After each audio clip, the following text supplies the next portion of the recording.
ఓ ధనుంజయ, నీ రథం అగ్నిదేవుని వరం. కాపాడుతున్నది చెండాపై కపిరాజు. అంజని పుత్ర పవన సుతనామా. నడుపుతున్నది ముల్లోకాలు నడిపించే నేను.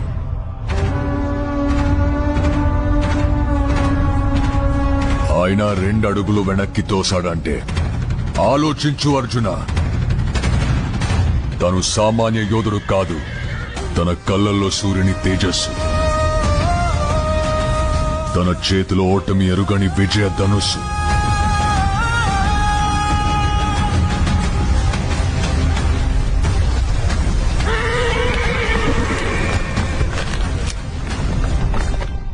తన పేరు చరిత్ర మర్చిపోదు. సూర్యపుత్ర వైకర్త కర్ణ.